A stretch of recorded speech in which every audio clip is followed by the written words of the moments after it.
Bonjour et bienvenue, voici notre tour d'horizon économique, géopolitique, énergétique et boursier. Nous sommes le mercredi 3 juillet et pour comprendre comment tourne la planète finance, c'est sur l'inforruptible et nulle part ailleurs. Et la thématique de cette chronique, ce sera « Plus les chiffres américains sont absurdes, plus Wall Street aime ça ». Alors oui, on les attendait. Ah, qu'est-ce qu'on les attendait, les chiffres de l'emploi américain? Le fameux NFP, Non-Farm Payroll. Combien d'emplois créés au mois de juin? Alors que les signaux de ralentissement économique se multiplient, alors que nous, on avait eu la veille des chiffres concernant les créations d'emplois dans le privé, où il apparaît que 33 000 emplois avaient été détruits, alors qu'on en espérait au moins plus 50 000. Voilà, on était à 80 000 de l'objectif, mais Wall Street n'avait même pas frissonné. Ah bah non d'ailleurs, puisque le soir même, le Nasdaq et le S&P inscrivaient de nouveaux records. Mais on allait voir ce que l'on allait voir avec le fameux NFP. Et là, on ne se montrait pas trop ambitieux, 117, 120 000 créations d'emplois. Ah bah, bizarrement, on en a 150 000, 30 000 de plus que prévu, alors que la veille, on avait eu 30 000 destructions d'emplois. Quelle est la logique entre ces deux chiffres? Bah, il n'y en a strictement aucune. Et comme ces chiffres, finalement, ne sont pas fiables, eh ben Wall Street se dit que, après tout, qu'est-ce qui compte? Ce sont les espoirs de baisse de taux de la Fed.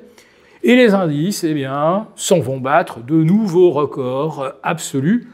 Je pense qu'on en est maintenant à 5 en 6 séances sur le Nasdaq 100. Et on en est donc maintenant à 4 ou 5 pour le S&P en 6 séances également. Et avec aucun chiffre américain qui justifie cette flambée.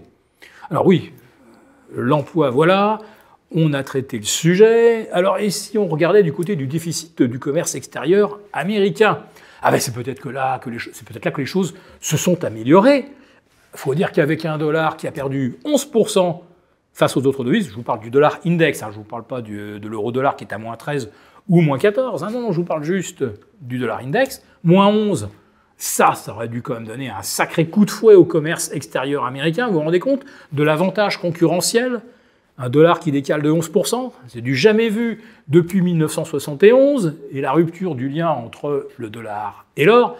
Et je me souviens que Trump était rentré dans une colère folle lors de son premier mandat, je crois que c'était en 2018, parce que la Chine manipulait sa devise, manipulait le yuan, qui, je crois, avait perdu 7% en un an. Et Trump était littéralement devenu fou en expliquant que Pékin manipulait sa devise et que c'était au détriment des États-Unis. Là, Trump a dit clairement « Je veux que le dollar baisse, il faudra que les taux baissent ». Le dollar a déjà connu la plus forte baisse des quasiment 60 dernières années, Et bien là, bizarrement, contrairement à ce que Trump escomptait, le commerce extérieur américain ne s'améliore pas et se creuse même, je crois, d'un peu plus de 1,5 milliard d'un mois sur l'autre. Alors si la chute du dollar ne parvient pas à rétablir la balance commerciale américaine, mais qu'est-ce qui y parviendra? Alors peut-être que Wall Street, finalement, met de côté la question du déficit en se disant « ça va bien finir par s'améliorer ». Alors regardons qu'est-ce qui fonctionne aujourd'hui. Est-ce que c'est l'ISM industriel, l'indice avancé d'activité industrielle ou des services? Non, car le chiffre stagne. Alors, on a arrêté la dégradation dans les services, du côté de l'industrie, c'est pas joli. Non, finalement, c'est pas important, ça non plus. Wall Street continue de battre des records. Alors on pourrait espérer que ça entraîne les places européennes. il semble tout de même que les opérateurs savent bien faire la différence entre les États-Unis et l'Europe.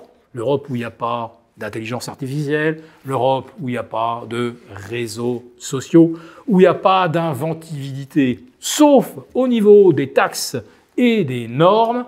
Et les projections pour l'Europe pour 2025-2026 ne sont pas favorables en termes de croissance. Est-ce qu'elles seront meilleures aux États-Unis? Là, je pense qu'on s'avance un tout petit peu. Mais les valorisations à Wall Street continuent de progresser. Elles atteignent même un record historique aujourd'hui même, 3 juillet. Vous avez un ratio capitalisation américaine sur PIB qui est maintenant à 205, à des années-lumière au-delà des records qu'on avait connus en mars 2000. Et en fait, quand on a vu mardi une amorce de consolidation à Wall Street, en fait, c'est le buy the dip qui s'est imposé. Il s'est imposé tellement vite d'ailleurs que le S&P 500 n'a eu le temps que de perdre 0,1%.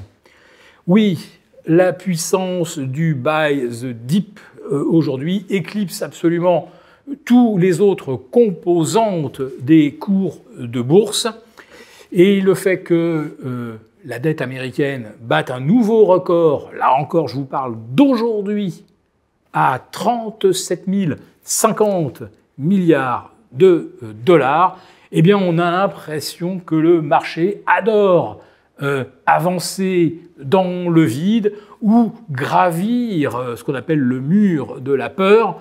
Mais là, un mur aussi vertical, ça devient carrément l'Eiger.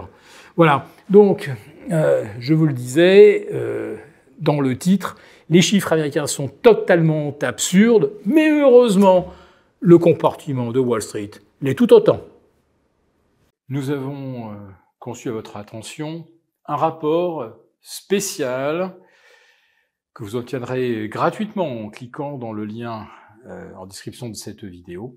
Un rapport spécial qui analyse toutes les conséquences économiques, financières et patrimoniales. Et bien sûr, ce rapport vous offre également des mesures, des initiatives à mettre en place très rapidement pour protéger votre épargne, celle de vos proches. Tout ça donc dans un rapport gratuit que vous obtenez en cliquant en bas de cette vidéo. Merci beaucoup d'avoir regardé cette vidéo. N'hésitez pas à réagir dans les commentaires ou à liker et partager cette vidéo si le contenu vous a plu. Et pour ne rater aucune de nos prochaines émissions, vous pouvez vous abonner à notre chaîne et activer les notifications. Et pour plus de contenu, n'oubliez pas que le dernier rapport rédigé par nos experts est accessible en cliquant sur le lien de description. On se retrouve tout de suite dans les commentaires et je vous dis à très bientôt pour une prochaine vidéo.